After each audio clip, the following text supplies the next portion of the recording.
Hey there, tax fans. Welcome to State Tax Talks with me, your host, Joe Tantillo. I'm a tax attorney at the Hodgson Russ Law Firm looking to explore the nuances of state and local tax law. Here on the show, our goal is to keep tax informative, simple, and fun.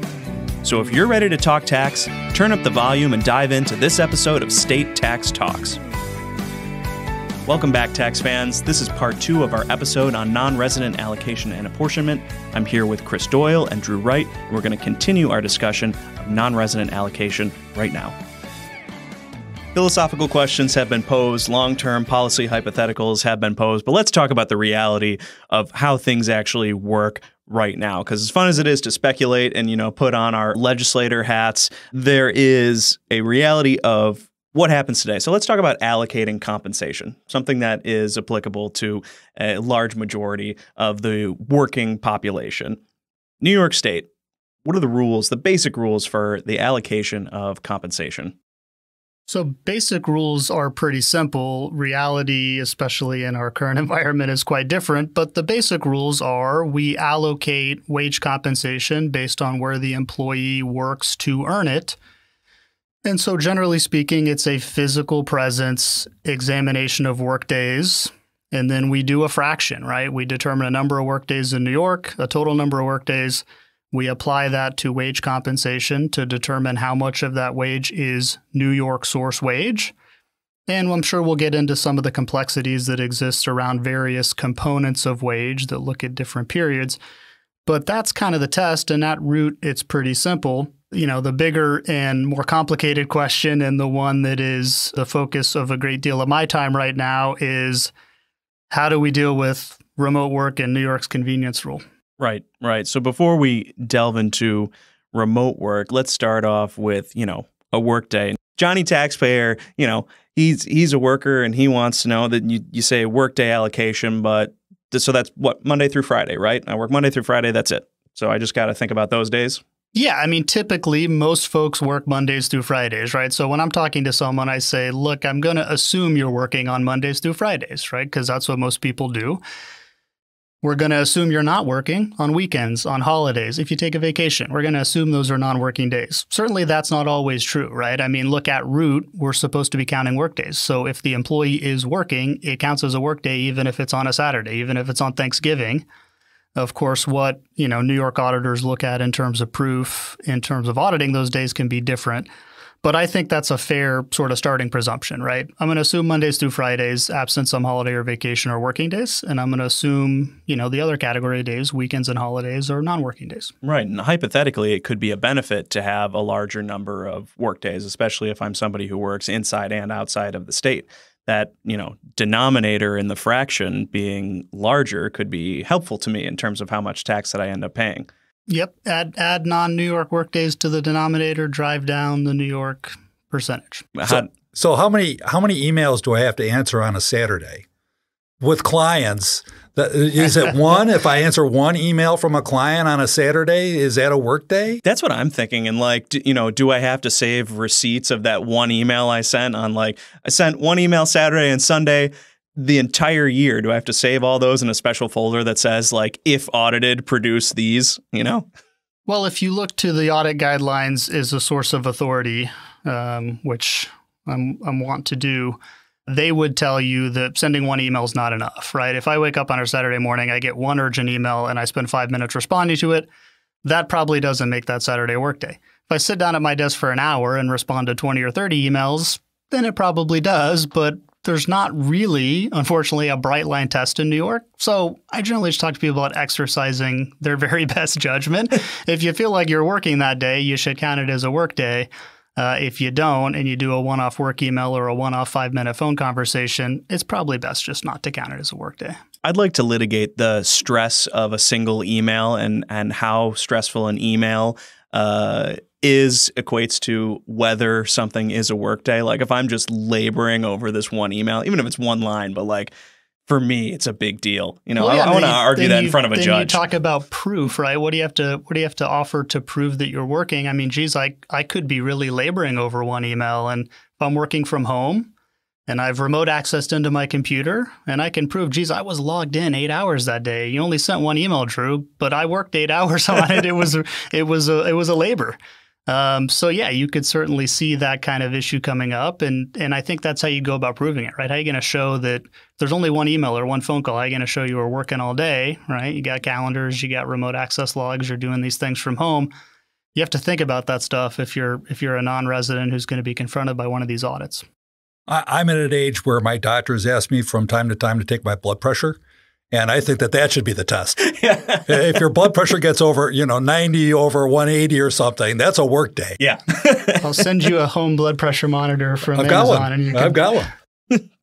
Yeah, because I think the whole concept of proving a work day in that sense where it gets a little bit more subjective, if it is on a major holiday or on a weekend, it becomes a little bit arbitrary. And, when the taxpayer has the burden to prove it and something that's based on subjective, I guess to an extent there are objective things that create a work day. But if we start talking about, how laborious it was, it can get a little bit more complicated. So basically, those of you who have high stress jobs, just, figure out a way to track your stress in case this becomes an issue for you at some point in the future. Well, but it's a good question, right? And I think it speaks to the larger sort of subjectivity of a lot of these questions, right? Because what a workday looks like for one person is going to vary wildly from what it looks like for another person. And I mean, I've had the conversation a lot of times with folks who say, I work 365 days a year. And I get it, right? Some of the folks we talk to, they're really highly compensated people working important and high-stress jobs, and they probably in reality do work something close to 365 days a year. But practically speaking, right, how do you prove that? And what benefit is it? And a lot of times I'm talking to clients about, look, to your question a few minutes ago, is having a 300-day denominator going to give you a different answer than having a 240-day denominator? And if not, just do 240, right? Sure. Because we know in an audit that a denominator that's in that range, 230 to 250, accounts for weekends and holidays, and auditors typically feel comfortable with that. And if you put a 300 or a 350-day denominator, you start to get a lot more questions. Yeah, and I guess the vagueness can cut both ways, right? Like, it's all well and good if you're one of those people who are working inside and outside of New York State and trying to boost your Florida workdays to get a bigger denominator. But if you're someone who's got a high number of New York workdays, now all of a sudden one email counts as a workday, it starts creating more trouble for you, and that numerator gets larger. Yep, for sure. The beauty of ambiguity in our profession. So proving the workday is one thing, but proving location is a whole nother matter, right? And we get this type of question all the time as well. How do I prove that not only that I worked, but how do I prove where I was? And of course, people forget that we're just constantly tracked. Yeah. Well, and they're two separate questions, right? The latter, I think, is easier. Proving where you're physically located anymore is not a difficult proposition, right? Everyone's carrying around a cell phone, and to your point, you're being tracked whether you know it or not. And generally speaking, that data is very available, right? So if I need to figure out where someone's physically located, I'm going to do it through their cell phone. I'm going to do it through their credit cards. I'm going to do it through their travel records. And anymore, it's pretty easy to determine where someone is physically located on every single day. Then the question becomes, are you working, right? And that's a different question to answer, because where I'm working, regardless of where I'm physically located, it's a different question. And it involves different records, right? So I'm going to look at things like calendars, right? If I keep an electronic calendar or handwritten calendar that has my work stuff on it, if I'm working, ideally that shows I'm working. If I'm traveling for work, if I'm an employee, I'm probably expensing the travel related expenditures. My expense reports are going to show I'm traveling. If I'm working from home and I remote in, right, got remote access records that are going to show I'm working. So there's kind of a whole host of secondary sources of records that can get at the question of, is someone working? When I'm talking to someone on the front end of these things, I always tell them, keep a detailed calendar, right? If you want to be able to support which days you're working and which days you're not, the very sort of best and first source of documentation in an audit is going to be the calendar. And you do yourself a ton of favors by keeping a really detailed calendar that kind of makes all this explicit. 12 o'clock, meeting. 12:30, snack break. Isn't it just like a group of lawyers to tell people to just keep every record of everything you did for, every minute of every day? Civil lawyers, yes. Tax lawyers, criminal lawyers, maybe not so much. Yeah, there could be some trouble on that end. So let's talk about pivoting only slightly, telecommuting nexus. If I am telecommuting into a state, can they tax me? I would defer to Mr. Doyle, but physical presence is generally the test, right? So when I'm talking to companies and entities and they're trying to determine whether they have nexus in a state, I would almost always tell them that the physical presence of their employees performing services in the state is a nexus creating event. And from a business standpoint, the Due Process Clause has recently been construed to permit a state to tax you without physical presence, the Wayfair case back in 2018, where the Supreme Court said, no, we're not going to follow the old Interstate Commerce Clause physical presence rule because we don't believe in the dormant Interstate Commerce Clause anymore. And we're going to just rely on the due process fundamental fairness provision. And if you are purposefully exploiting a marketplace in a state, that's going to be enough as long as you satisfy a few requirements. And one is a de minimis requirement. So if you've got less than 200 transactions in a state and less than $100,000 worth of receipts from a state, then it's probably inappropriate for the state to tax you, at least according to the current Supreme Court jurisprudence.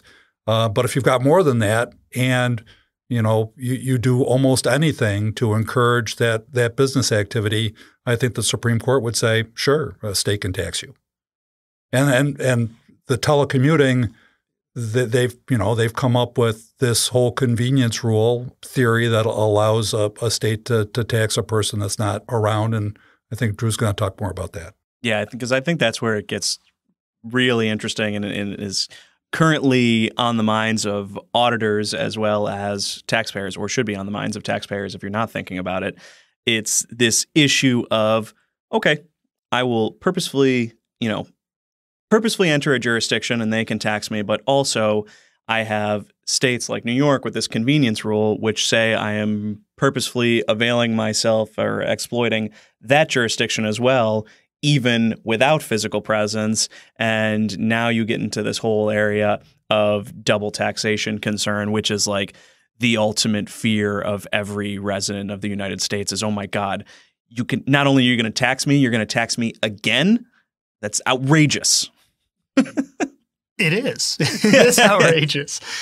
Well, look, I mean, in my world, it's kind of all I've been thinking about for the last year and a half is what are the impacts of this convenience rule in a, now largely remote sort of workforce. So I guess first is probably helpful to say what the convenience rule is, right? The convenience rule is an allocation rule that deals with wage income. So if I'm an employee earning a wage and I'm based out of a New York office of my company, and I work from my home outside of New York for my own convenience, those days that I'm physically not in New York, but performing services at home in a state like, say, Florida, New York comes in and says, we're going to count those days that you're physically working from your home in Florida as New York work days when we do that wage allocation fraction we talked about a minute ago. That is the convenience rule. And look, pre-2020, it was pretty simple, right? We certainly dealt with folks who work remotely on occasion. It's become an increasingly big deal over the last 2 years. So just to restate what's already been stated, but just to put it in a vacuum, you can be a non-resident of the state of New York, not physically working in the state, and New York is still going to reach its arm over to wherever you are and take its piece. Drag out those tax dollars. Yeah. That's right. So, I mean, it's very easy to understand why this frustrates people and why conceptually people don't always think about it. They think, oh, I'm just going to move. I'm just going to, especially now, right? How many people are like, oh, I left. You hear it all the time. Oh, I left the state. What do you mean I still have to pay tax on my wage income? I'm working at home. I'm working at home in Florida. And yet New York has this rule that allows it to take a piece of that income because of this idea of sourcing and their own sourcing rules and fairness. And I think this is where we could get into a little bit of a fun conversation of, how fair is the convenience rule, which is conceptually based on fairness and sourcing? I mean, yeah, well, that becomes the exciting kind of theoretical question, right? Because certainly after COVID hit in 2020, a lot of people started working from home, and geez, they didn't think it was particularly convenient, right? They weren't exercising a choice. They were being told this is what you have to do, right? We saw tons of it. Companies, closed offices, especially companies in the metro area, and just required their employees to begin working remotely. And so certainly as you think about, kind of the underlying basis for the convenience rule, those are the kinds of issues that are coming up in these audits, right? Audits of 2020 and 2021 tax years. Was it really for the employee's convenience, or geez, were these days work from home at the necessity of the employer at that point? Yeah, I think conceptually it's easier to wrap our heads around the idea of, a business may not physically have a store in a state, but they can generate receipts from that state and they're transacting business. And so, of course, yeah, we're going to tax them to some extent on the income that they generate from there. But it gets a little bit murkier for me personally. Not that I can't understand the position, but a little bit murkier when you say, okay, well, you're employed by a business in New York City.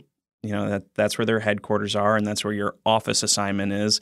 But, maybe you only go there twice a year, 3 times a year, and the rest of the time you're working elsewhere, Texas or Tennessee or Florida or one of these many states that aren't so aggressive on state income tax. And the idea that you are availing yourself of that market, that you are benefiting from that market outside of what is, for me, the thing that always pops up in all of the cases that have dealt with this is, oh, well, look, you're being paid a New York City salary and you're getting that benefit of the market. Therefore, it is fair to tax your wages. But, you're not using schools or hospitals or ambulance services or even driving on the roads to a certain extent. And so I think that idea of fairness, for me personally, starts to crumble a little bit. So let me reconcile it for you. And I haven't thought about it this way until this conversation. But if you think about the Wayfair purposeful exploitation of the market for a business to create nexus to allow a state to tax the business, think about where is the market for your labor, and it's where your employer is located. And if you are purposefully from outside of the state exploiting an in-state market where your labor is or where your employer is located for the purpose of selling your labor, then it's as appropriate for a state to say it's where your employer is as it is for a state to tell a business it's where your market is. That is how you could reconcile it. That's not saying I agree with it at all. Sure. I disagree with it entirely. Yes. And by the way, there's only a few states that have a convenience rule, right? It's New York, and then Connecticut, right, and then there's 3 Nebraska. other states. I heard Nebraska changed its law to get rid of the. They might have. I think that they actually made a statutory There were 6. change. I think there are currently 5. Right. Yeah, that makes sense to me. I can wrap my head around that. I tend to approach the issue more from the idea of like fairness to the individual as opposed to thinking about like the business consequences of entering a marketplace and, the benefit of services received, et cetera. But I do think it's easier to understand the other side's position when you think about it in the way that you just posited. That's why we need Chris, Joe. He is the professor of the group, which is extremely beneficial for situations like this. I had my professorial gummies before I attended this. So this telecommuting issue, we've mentioned it before, but the audits around it are rampant right now, and New York is looking at it under a microscope.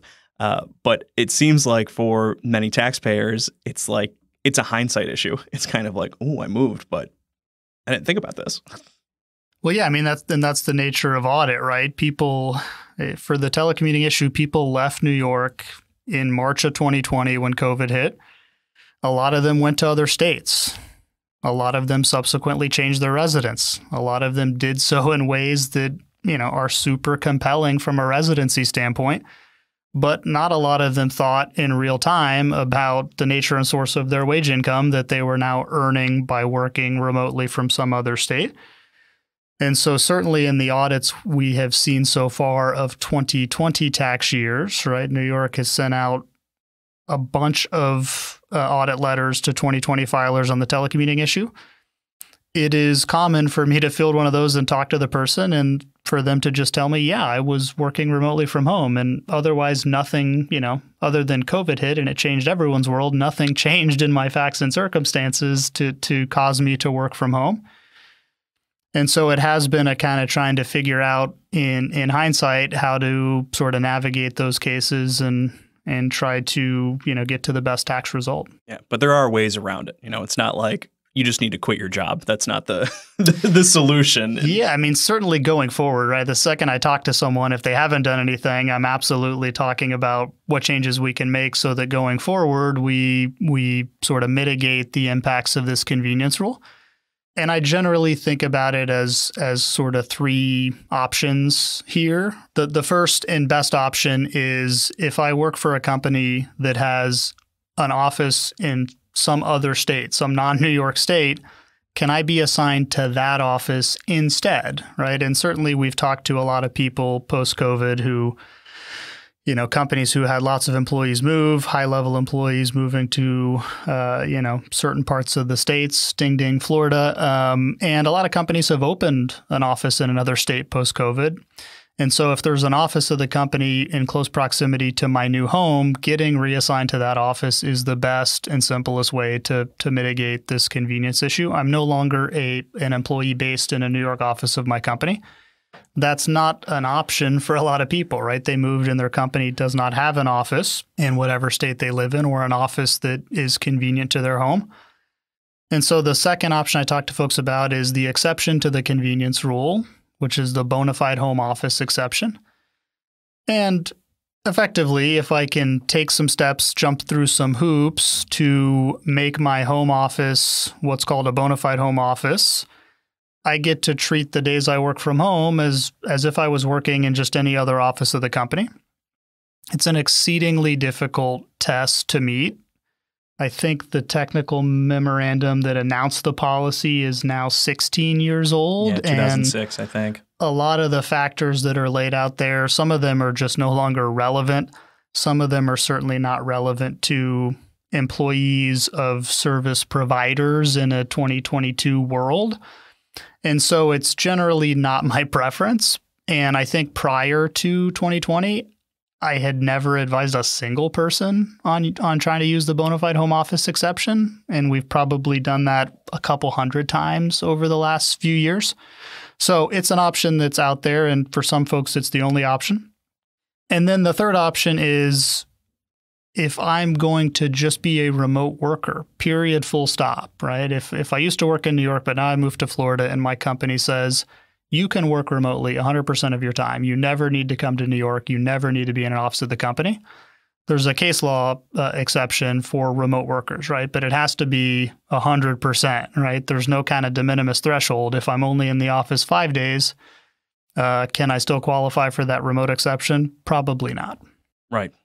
So all is not lost to those out there listening, fearing that the convenience rule is creeping slowly toward them to reach its long arms into their pocket and take their wallet. Yes, all is not lost, but the sooner you have that conversation, the better, because, you can't really unring the bell for some of this stuff, right? So call your friendly tax attorneys at Hodgson Russ and come up with a plan to save yourself some money. Right. All right. Folks, we're going to take another pause here. This is an excellent conversation, and it simply requires more discussion in another episode. So we'll pick it up with part 3 next time. Thanks for joining us for another episode of State Tax Talks. If you're interested in listening to more episodes, we're available on all platforms where podcasts can be found, including YouTube. If you enjoyed this episode of State Tax Talks with Joe Tantillo, please give us a 5-star review on your favorite podcast platform. And if you're in need of a tax professional, you can contact the tax attorneys at Hodgson Russ. Go to www.hodgsonruss.com for more information. And until next time, I'm Joe Tantillo, and this is State Tax Talks. Catch you later, tax fans.